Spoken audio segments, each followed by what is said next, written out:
देर का वक्त भी नहीं हुआ है कि महाराष्ट्र में शिंदे और बीजेपी के बीच दरार की खबरें सामने आ गई हैं। और दरार की इस खबर का चेहरा बने हैं सीएम शिंदे के बेटे और कल्याण से सांसद श्रीकांत शिंदे। असल में हुआ ये कि शुक्रवार को श्रीकांत शिंदे ने इस्तीफे की पेशकश करके सबको चौंका दिया। आमचा उद्देश एकच आहे की 2024 मध्ये पुन्हा एकदा जे आहे हे नरेंद्र मोदी साहेब जे आहे ते देशाचे प्रधानमंत्री झाले पाहिजे, एवढा शुद्ध हेतू जो आहे तो आमचा आहे। ह्याच्यामध्ये कुठलाही स्वार्थ नाहीये। अब आप सोच रहे होंगे कि आखिर ऐसा क्या हुआ कि सीएम के बेटे को इस्तीफा देने जैसा बयान देना पड़ गया।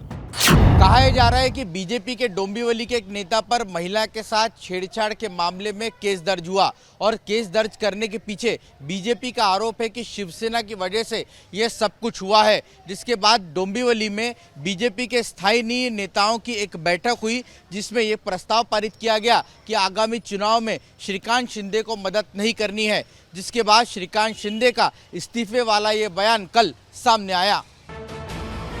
ये तो एक थियरी है। दूसरी थियरी जो महाराष्ट्र की सियासत में घूम रही है वो ये कि बीजेपी ने प्रदेश में सभी 48 सीटों पर अपना प्रभारी घोषित किया है।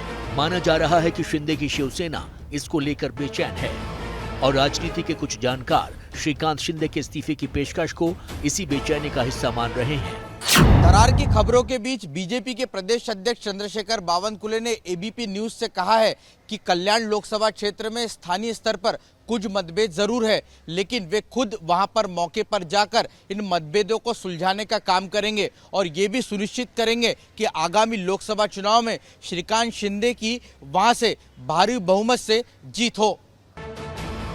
बीजेपी की कोशिश फिलहाल डैमेज कंट्रोल करने की है। वैसे भी बीजेपी के पास अभी मजबूत सहयोगी नहीं है। ऐसे में अगर शिंदे छिटकते हैं तो फिर न सिर्फ महाराष्ट्र में सरकार जाएगी बल्कि 2024 में भी बीजेपी की परेशानी बढ़ जाएगी। वैसे चर्चा है कि बीजेपी देश के सियासी माहौल को देखते हुए पुराने सहयोगियों को जोड़ने में जुटी है। इसी कड़ी में 4 जून को अमित शाह की टीडीपी प्रमुख चंद्रबाबू नायडू से मुलाकात हुई। आंध्र में टीडीपी, पंजाब में अकाली दल, बिहार में चिराग की एलजेपी, यूपी में राजभर की एसबीएसपी को साथ लाने की कोशिश हो रही है। एक तरफ बीजेपी पुराने सहयोगियों को जोड़ने में जुटी है तो दूसरी ओर महाराष्ट्र के साथ ही हरियाणा में भी बीजेपी के सहयोगी जेजेपी से पार्टी के रिश्ते इन दिनों ठीक नहीं बताए जा रहे हैं।